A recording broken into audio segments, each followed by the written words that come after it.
আজকে দেখবো same word usages different parts of speech. Let's go. এক নাম্বার থেকে আমরা শুরু করি। মানে বুলবুল একটা ক্লু আছে এখানে। এখানে একটা ভাব আছে, এখানে একটা কি আছে? এটা একটা নাউন, এটাও একটা নাউন। এখানে এই নাউনের আগে দির মাঝখানে বসছে। এখানে দি এবং নাউনের মাঝখানে না বসে এই লটা নাউন দির আগে বসছে। যদি দির আগে চলে যায় তখন প্রিপোজিশন, কিন্তু যখন দির ভেতরে ঢুকে যাবে তখন সে দেখতে যেমন হয় হোক সে অ্যাডজেক্টিভ। একটা নাউনের আগে যত অ্যাডজেক্টিভ আসবে সবগুলো অ্যাডজেক্টিভ ওই নাউনের সন্নিহিত আগে বসবে। ডিটারমিনার যদি থাকে ডিটারমিনারটা কোথায় চলে আসবে? শুরুতে চলে আসবে। বলুন না, ডিটারমিনারটা কোথায় চলে আসবে? শুরুতে। হ্যাঁ, দ্য অ্যাবাভ সেন্টেন্স, এই দি শব্দটা সেন্টেন্সের দি। দ্য সিভিল ল, দি শব্দটা লর দি। এই এই ল নাউনের আগে অ্যাবাভ বসছে, সেন্টেন্স নাউনের আগে অ্যাবাভ বসছে, কিন্তু এখানে দি এবং সেন্টেন্সের মাঝখানে বসছে, কিন্তু এখানে দির আগে গিয়ে বসছে। এরকম যদি বসে তাহলে এই শব্দটা অবশ্যই কি হবে? প্রিপোজিশন। আর এই শব্দটা হবে কি? অ্যাডজেক্টিভ। আফটার, আফটার শব্দটাকে আমরা কি হিসাবে চিনি?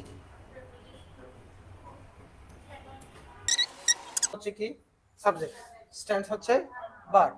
তাহলে দেখা যাচ্ছে এই দেখেন স্ট্যান্ড ভার্বটা একটা ইন্ট্রানজিটিভ ভার্ব। আফটার মি এটা কিন্তু মডিফায়ার। এই পুরো কথাটা কি হবে? মডিফায়ার। এবং এই যেহেতু মডিফায়ার পুরো অংশটার পরিচয় অ্যাডভার্ব, একাধিক শব্দ হিসাবে অ্যাডভার্ব নাকি শুধু অ্যাডভার্ব ফ্রেজ? Adverb phrase. কিন্তু হাসান স্যার নাউন আছে না, আপনি অবজেক্ট না বলে মডিফায়ার কেন বলছেন? ওই যে প্রিপোজিশন আছে।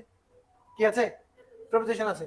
আচ্ছা, তাহলে এখানে আপনি দেখতে পাচ্ছেন এখানে এই যে হাসান শব্দটা নাউন, এই নাউনটাকে এই অংশের সাথে সংযুক্ত করার জন্য আফটার শব্দটা আসছে কি হিসাবে? প্রিপোজিশন হিসাবে, ঠিক না? কিন্তু এখন আমি যদি বলি তাহলে এখানে একটা কি আছে? আফটার আছে।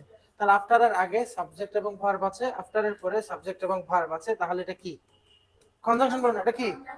কনজাংশন। কারণ আফটারের কনজাংশন হিসেবে ব্যবহার যথেষ্ট বেশি আছে, এই জন্য আমাদেরকে খেয়াল রাখতে হবে। তাহলে আফটারের পরে যদি সাবজেক্ট ভার্ব থাকে তাহলে সে conjunction.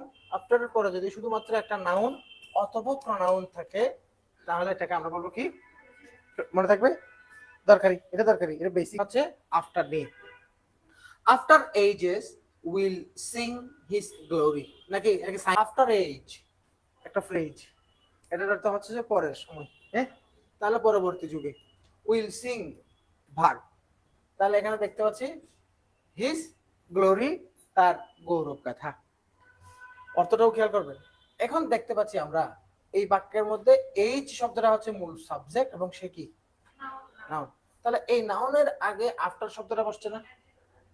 Present age, after age, এই শব্দটা কি কি কি অর্থে আসছে? সময় অর্থে। তাহলে নাউনের আগে মডিফায়ার হিসাবে সে কি? অ্যাডজেক্টিভ। ডান। সহজ, ইজি, ভেরি সিম্পল ছিল। they arrived soon after, they arrived soon after। দেখেন they হচ্ছে সাবজেক্ট এবং সে নাউন, arrived হচ্ছে ভার্ব। তাহলে আমরা এখানে দেখতে পাচ্ছি এখানে পৌঁছানোর সময় সম্পর্কে নির্দেশ করছে না, বিষয় হচ্ছে arrived after। তাহলে অ্যারাইভালের একটা টাইম আছে না, এই টাইমটা মেনশন করছে কে? আফটার। তাহলে সাবজেক্ট ভার্ব এটা কি? মডিফায়ার। আর মডিফায়ার হিসেবে কি আসে? অ্যাডভার্ব। ডান।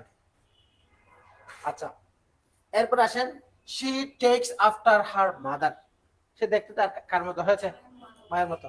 তাহলে শি হচ্ছে সাবজেক্ট, এই হার মাদার এই নাউন অংশটাকে এই অংশের সাথে সংযুক্ত করার কাজটা করছে, এই জন্য এটাকে আমরা কি বলছি? প্রিপোজিশন। তারপরে হচ্ছে they arrived after the train had left the station। তাহলে দেখেন they কি? সাবজেক্ট।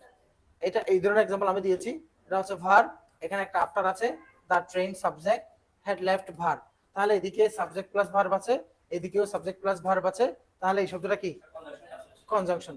আবার এর আগের বাক্যের মধ্যে আমরা দেখেছি, দেখেন এটা একটা প্রিপোজিশন, এর আগে একটা কি আছে? নাউন আছে। তাহলে আগে কি আছে ওটা দেখার দরকার নেই, পরে যে যদি এরকম একটা নাউন অথবা প্রনাউন থাকে তাহলে এই শব্দটা প্রিপোজিশন, কিন্তু আগে সাবজেক্ট ভার্ব পরে সাবজেক্ট ভার্ব থাকলে তখন সে কি? কনজাংশন।